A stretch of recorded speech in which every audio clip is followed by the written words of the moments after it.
Hello everyone, welcome back. It is Figure Friday, and I've been sitting on these for a little bit of time here. So we have Deadpool and Wolverine. Let's kind of get into it. So just kind of looking at them, they're nice in the box, and the fact that I know that a lot of other collectors have made comments about it when we had gone to the complete box where you were unable to see the figures themselves. For those that are collecting it just to collect them, it's nice to be able to see the figures inside so you can see exactly how awesome, or regrettably at times, how bad the quality might be of some of the figures. So getting into all of this, it's kind of nice. I picked up the two different Wolverines that we have, and of course this one's got Headpool as well as Logan. If you've been watching my stuff, a lot of the things that I do also always ends up being something about doing role-playing games. So whether you're doing this for figures, for doing a role-playing game, or if you're doing this just simply to collect them, either way, Hasbro themselves a long time ago, when they had the licensing for actually having Star Wars, which they had for a minute, that was one of the things that they were trying to push. They were trying to push getting the action figures, the 3 3/4 inch scale action figures, to do Star Wars as a role-playing game. Actually, in one of the box sets, the starter sets or whatever, they gave you a generic Wookiee to use for Star Wars. So it's kind of fitting to sit here and talk about it in that same limelight, to say, hey, whether you're doing a Marvel role-playing game or your Star Wars, G.I. Joe, or whatever, to be able to use some of the figures for your favorite characters to represent you in a role-playing game is always kind of awesome. So looking at Headpool himself, the little prop came off his helmet here. Otherwise, everything is just a solid piece here. Nothing really comes off. It is a funny little extra character to add on to everything. As we set that here, we're at a little bit different angle, so I'm hoping everything works out good for doing this. Hopefully I'm not missing things here. And then we've got Logan. So, and this is an old man Logan. This is kind of our average aged Logan here. And of course he comes with two different hands, so we do have the fists without the claws out, and of course we have his fists with the claws out. Kind of a standard light jacket for Logan. Getting into all the joints that we normally go through, we'll just kind of start from the bottom up like we normally do. He's got some tennis shoes on, and he does have the ankle, but I will say, if you're looking for him for doing a lot of extra action, you might be a little disappointed here. His ankle doesn't rotate very well, and his foot, as far as going forwards and backwards, because of how the leg is, or the pant leg down at the cuff here is sitting, you're not really getting that. So he does have the double knee, so I mean he can kind of stretch out here. We can get him sideways. If he wants to do a roundhouse kick, he could still do it. We still have that availability.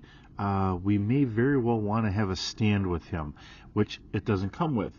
So do keep in mind, if we need a stand or whatever, which I don't remember where the dickens I put him. Give me a second here. And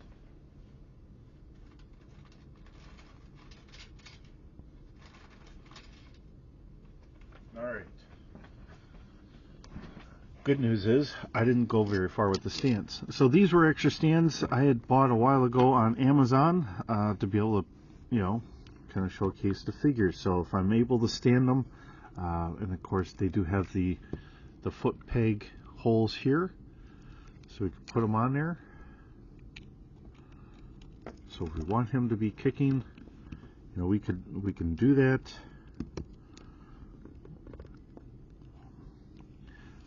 let's see, try and get him a little bit more centered here. Actually, trying to have the fun with it all. He does have the rotation here, like we normally see with a lot of the figures. So that adds a little bit extra to it.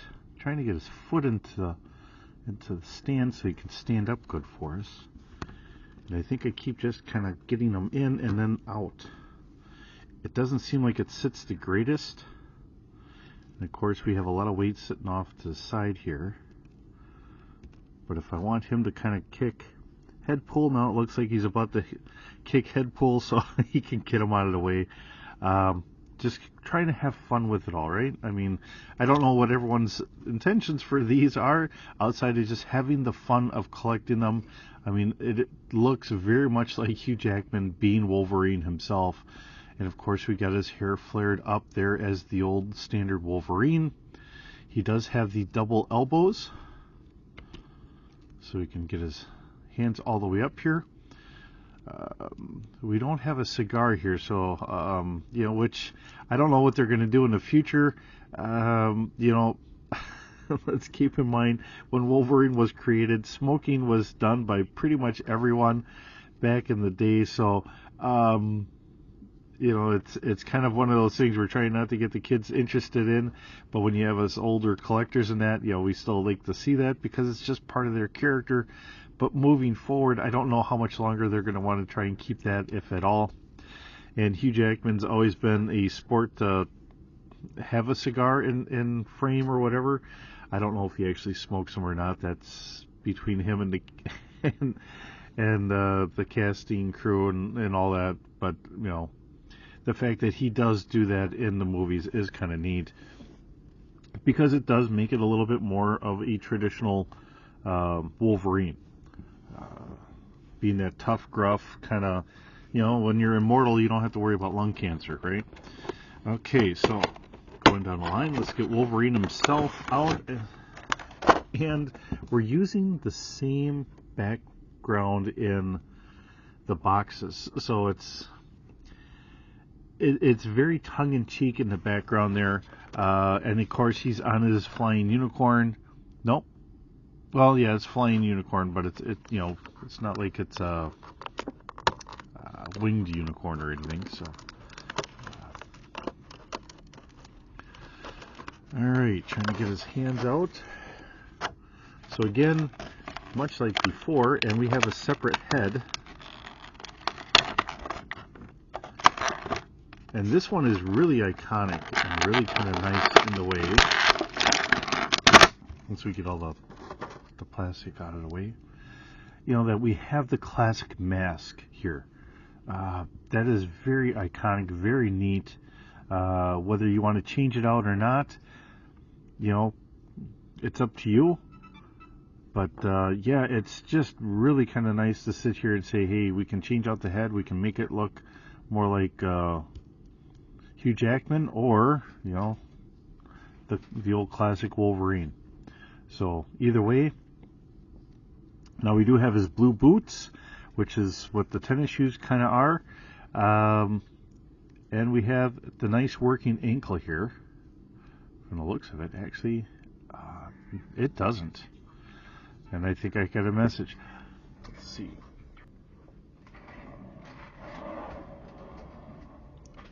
All right, so getting back to things here. You know, we do have the double elbows here, so that makes it very nice. He's got his shoulder pads here. Very wonderful. Again, we do have the double knee.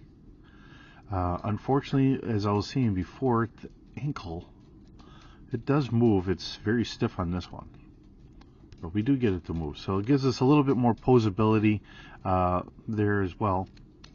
And of course, we can twist the torso around and the belt kind of free floats. So the head, which I didn't do on Logan over here, a little limited as far as how it goes up. But there again, I'm never really thought about moving my own head in that direction to say how high my head looks when I move it up or anything else either.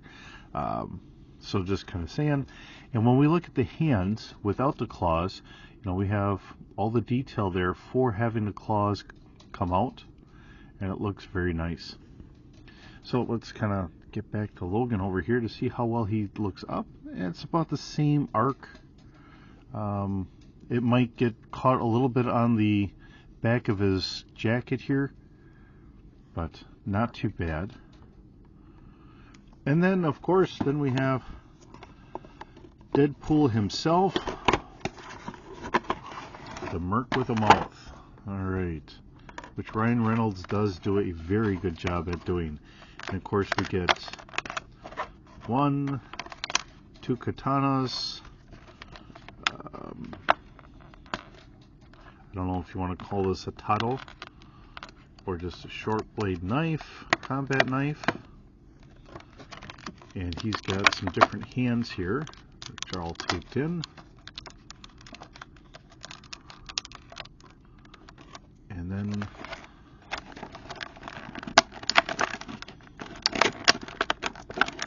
come on.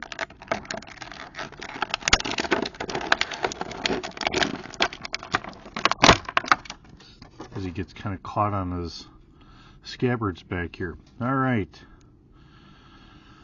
So again, just kind of starting off with the feet here. We get our standard joints just like everybody else, and because of the way the outfit is, it flows very nicely. I didn't try that with Logan or with Wolverine. Nope, it doesn't twist. It didn't look like it should twist. Sometimes we get that where we'll have some boots down here, and at the top of the boots we have a twist, but we do not have that. Again, we do have the double knee joint, so he can flex his knees really well.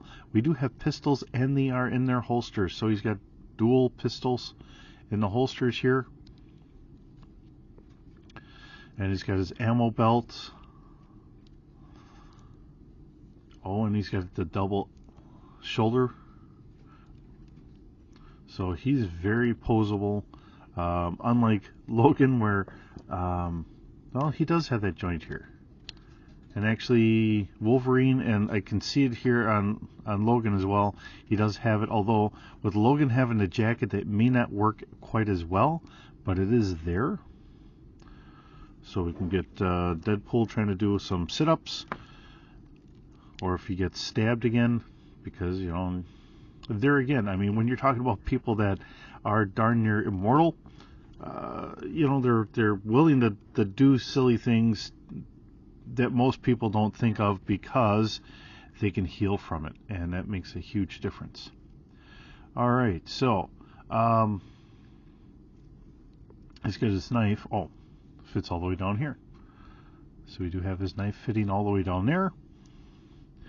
And the katanas actually having a nice little curve to them, like they should.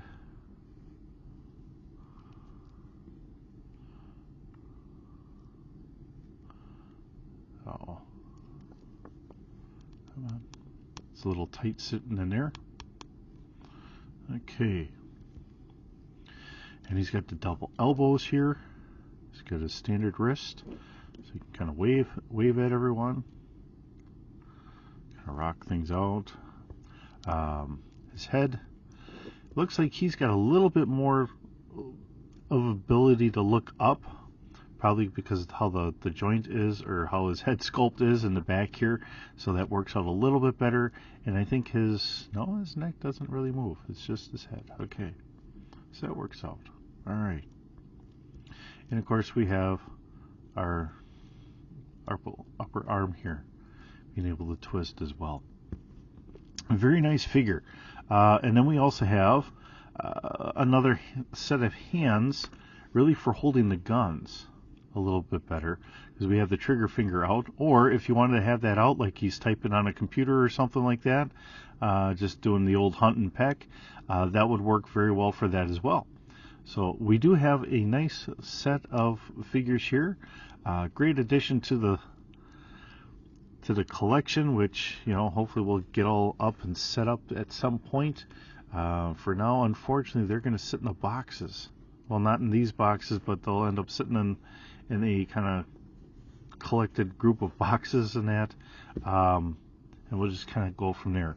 And like always, just like with Logan, they all have the old traditional footholds there for going onto a stand. It's just that they don't really seem to supply us with them, which is why I had bought these stands. Now there are different types of stands depending on what your thought process really is as far as displaying them. If you look around, you can even find them kind of like bleachers, so you can have them standing a little bit closer, but they're kind of going up so you can see everyone a little bit better. Otherwise, I think they have round bases, and then they have small foot bases, so if you're trying to get them to pose to do more combat oriented, you don't have this big large base here really getting in the way. So that's what we have here today. It's a wonderful addition. Something when I had first seen it, I was like, oh, I'll pick it up next time. And then they were gone. And then when they came out a second time, I definitely had to pick them up. But I just have not gotten around to showing them off. Hopefully, if it's something that you're interested in and you have not picked up yet, you can still find. I do not know how available they really are anymore. But hopefully you can find them without getting kind of outpriced too much, because these are very popular characters. So with that being said, thank you so very much for joining me today. It's wonderful having you here. Hope you're having a wonderful day, and I will see you in the next video.